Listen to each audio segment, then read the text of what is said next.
Hi everybody, here's the Lone Wolf, and I'm here now to discuss some theory, some 4 players theory. This is an introductory video, and I will follow with some videos on particular openings, with some opening analysis. So I just wanted to make this short introduction to point out some key points and general key points very important for the game. So first of all, some very important principles in the game. So whenever you play a game and you want to analyze a position, you have to decide some criteria to follow in order to analyze the position. If you're not able to follow all the possible moves and lines until the end of the game. So, for example, in chess, the engines analyze the game and they look at both the position and the material. They take a lot into consideration the material, because in chess is probably the most important element, except for some position where the attack is too powerful that even down material a player can win. But here in 4-player chess, it's not really that simple. So sometimes you want to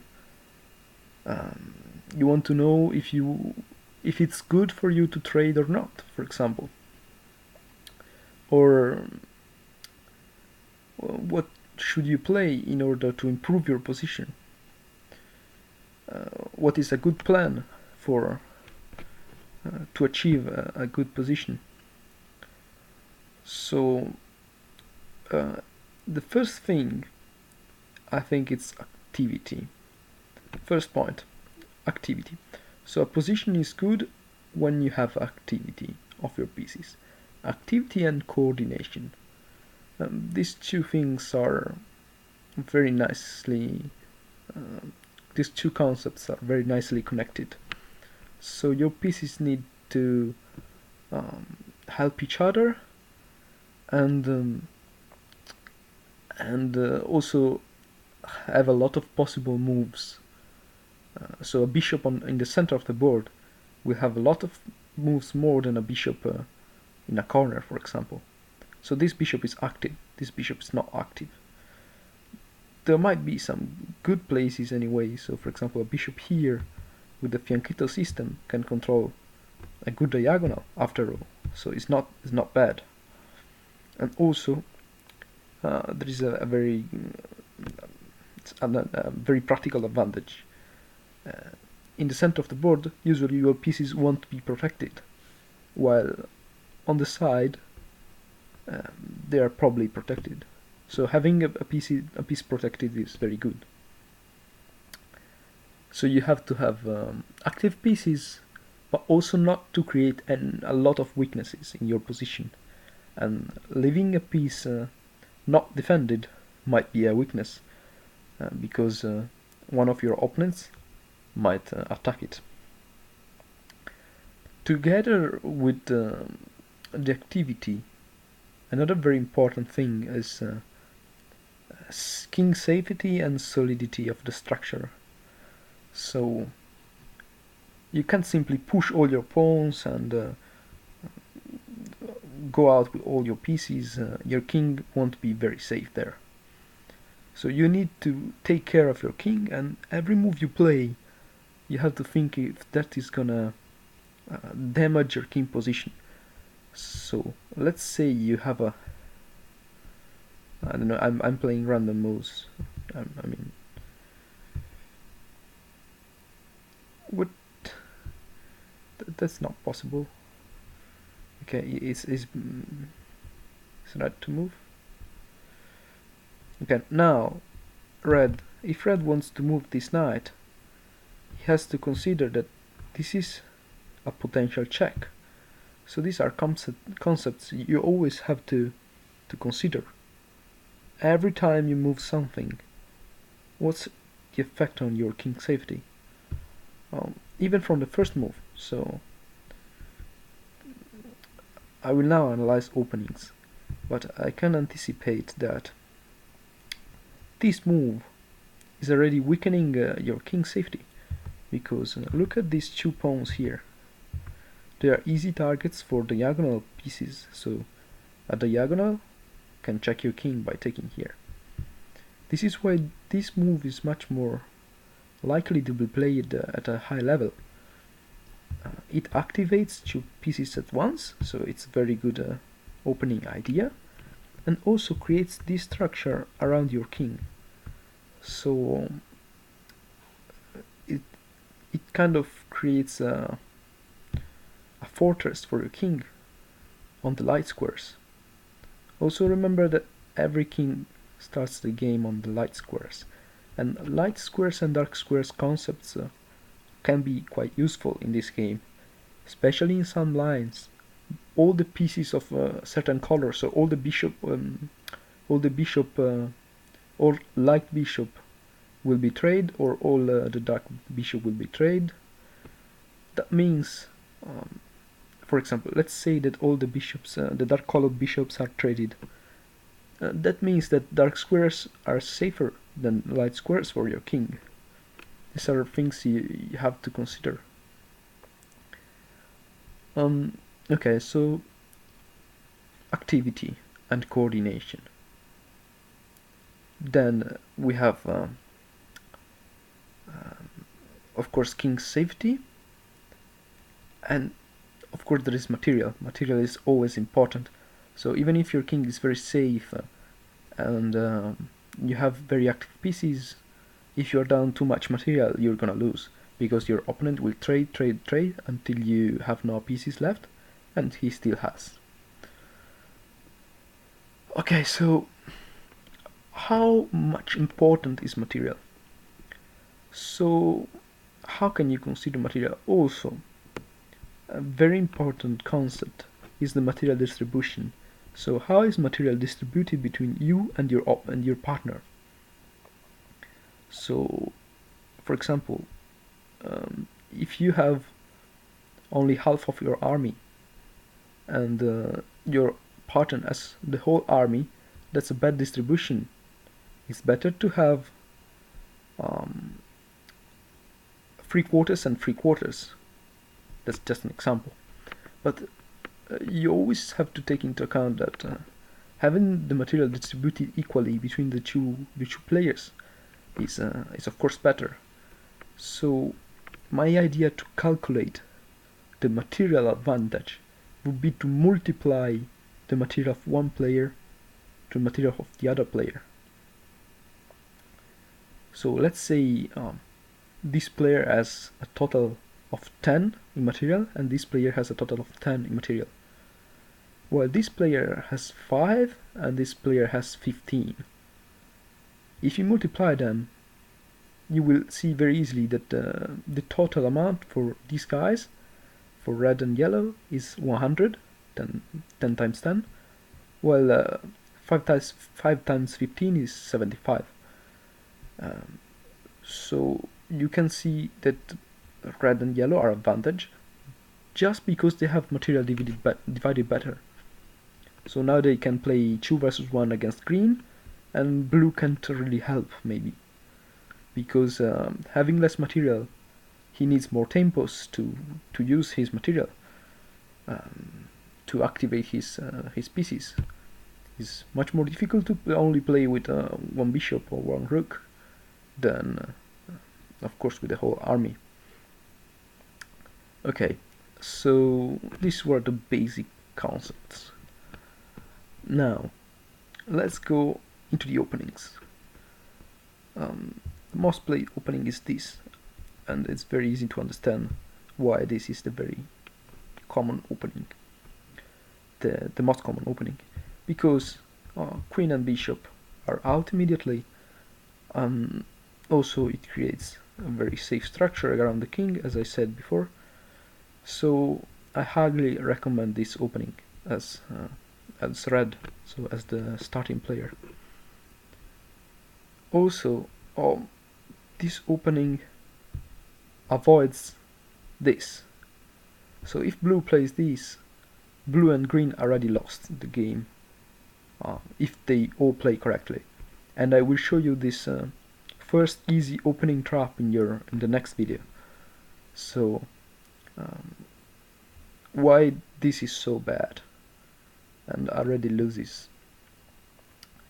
So practically this is also a very good example of trades. You should never offer a trade. Well, you can offer a trade, but you have to be very careful about it. So always better to capture than to offer the capture, because then it's like if you have a forced move for your next move, you have to recapture. Your opponent knows you have to recapture, so they can create your opponents can create additional threats to your position, and you cannot answer to all of them. So this is just an example of why offering a trade this way is very bad. Okay, so this is the first opening I will speak about, also with some idea of queen out development. So usually in chess you don't play with the queen out a lot, especially in the opening. They will tell you, and that's right, that having the queen develop early out in the game means that your opponent can develop and attack your queen, and he will gain some tempos on you, because you have to waste moves to put your queen in a better square and to defend it. Here there are less problems, because there are a lot of safe squares, especially in the center, and having a queen in the center is very powerful. Also, the queen has a lot of more squares he can go to, so it's a very powerful piece, and having a queen active is very important. So this is why one of the main opening is has these ideas of development, right? So red will go queen out, while blue will go queen here, and it's often symmetrical, with yellow and red playing the same thing and blue and green playing the same thing. Okay, so let's give some names to the openings. This will be the king pawn open, and I don't really recommend it. It's a bad opening. It creates a lot of weaknesses. This is the king pawn opened, probably the best move, the best first move. While there is not the same problem for the queen pawn. So the queen pawn opened and the queen pawn closed. I think they are both playable. The thing is, if you push this pawn here, it doesn't create the same problems as this move. Because, first of all, the pawn is protected by the queen, while here is a free pawn. Your opponent might attack it with the queens or similar stuff. Secondly, this doesn't create weaknesses on the light squares. Actually, this kind of Caro-Kann setup can be used sometimes. It depends what your opponents do, but I will talk about this also in the next videos.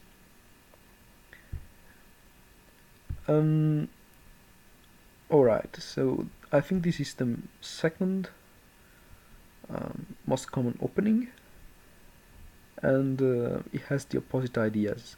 So when you play this, you're going to play on the dark squares, and blue and green are going to play on the light squares.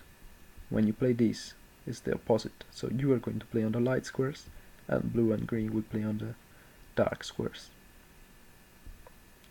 Right, so then we have other possible ideas to develop your position.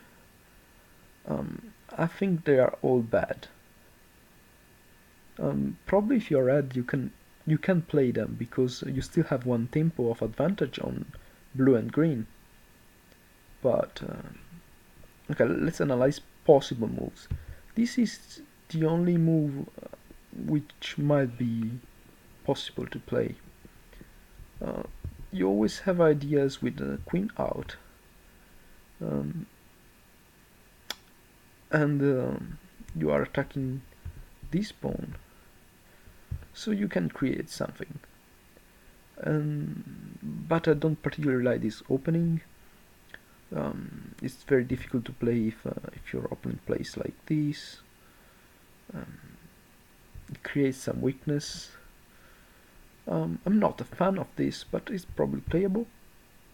So I will call this the semi-English opening, and this the English opening. I also want to check this idea out. It's an idea I have. You offer a pawn, but red probably should not take because you can attack the bishop with tempo, and a pawn is nothing in the opening. You can easily sacrifice it for activity. So sometimes the important question is how can you balance material and activity? When is activity more important than material? So sometimes you have to be intuitive. You can't give general laws, but sometimes you can sacrifice some material for activity, and that activity will be enough to make you win with good play. Especially you might decide to keep attacking one player even if the other player is attacking your pieces, and you sacrifice them to keep attacking. Sometimes that's a good strategy, but I do recommend not to try too much to force a mate in the first moves. So if you, for example, a typical thing that can be done is moving a lot your queens in the first moves and not develop all your material. If your opponents defend well, then actually they develop faster, and they attack your queen. They gain tempos, and they are much more dangerous. So I don't think there is a mating something for red and yellow, as someone suggested. Someone suggested that this game is winning for red and yellow very easily in, I don't know, something like 20 moves, and using the queens and some material, you can just create a winning position. I don't think this is true. I think having the queens in the center is good, but you have to understand when you should start develop all your material and stop just moving the queens. Okay, so back to the openings. Other ideas are the rook pawns. This is actually an idea I have still to test, but it's probably not good as first move. It's probably good as second, third move. Particularly, there are some patterns. Okay, so there are two knights. This is the knight opening. Let's call openings with the knight openings. This is not very good as well, in my opinion. So the king's knight and the queen's knight have very different roles. King's knight is an attacker. King's knight is very dangerous for the player on your right. Okay, and for a player on your left, if you are blue or green. And a good way to stop this is playing this move. This move actually stops this because rook is protecting, and stops this because pawn is attacking as defending the square.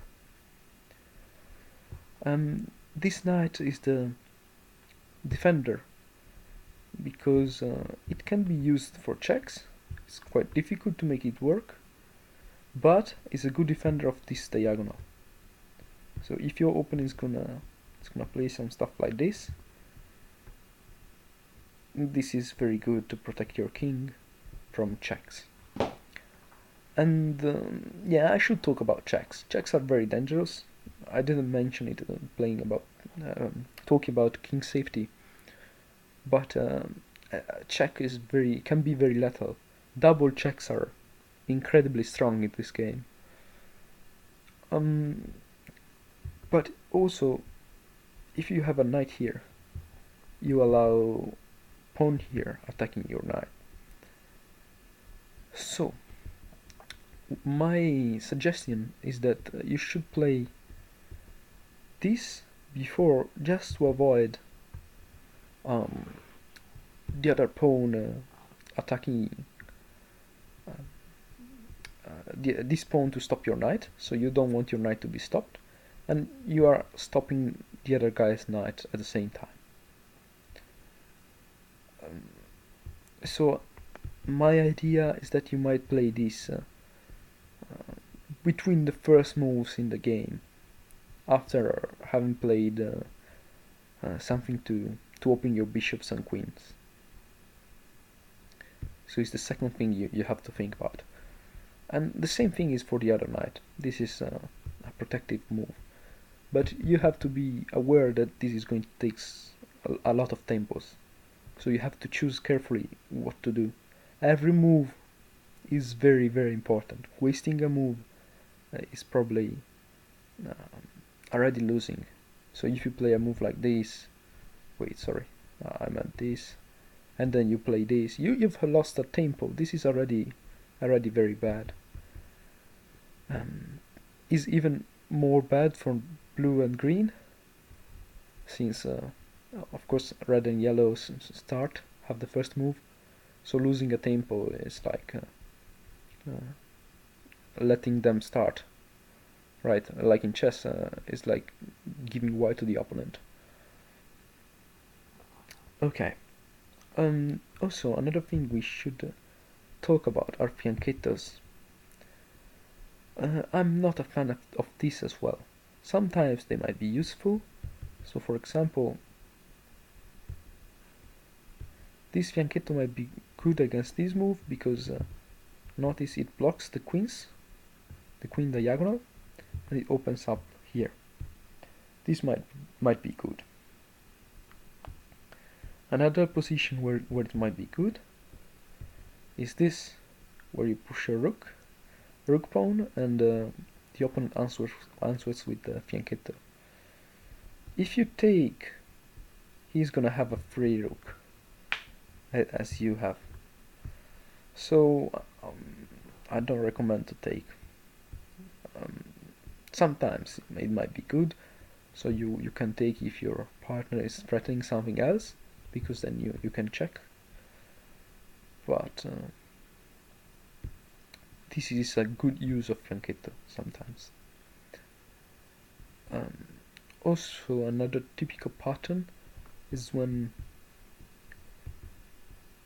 you fianchetto and you have the knight here, and this is very dangerous because let's say that these guys have the queens out.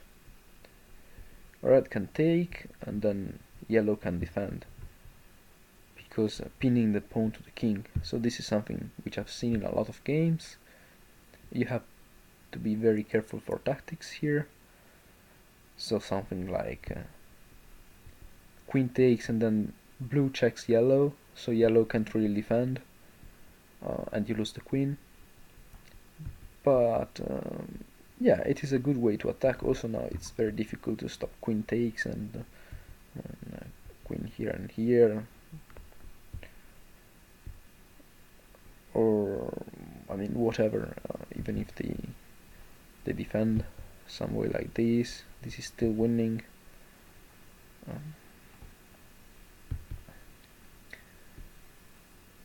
So when you fianchetto, you have to be aware that this square here is gonna be weak because it's only defended by this pawn, and this pawn is the pawn in front of the king. Alright, so I gave some basic ideas, basic patterns, and next time I'm gonna start to talk about openings in particular. If you have any questions, ask in the comments, and I will be glad to answer as I can based on my experience, because nobody really knows everything about this game. See you guys. Let me know if you like this kind of videos on theory.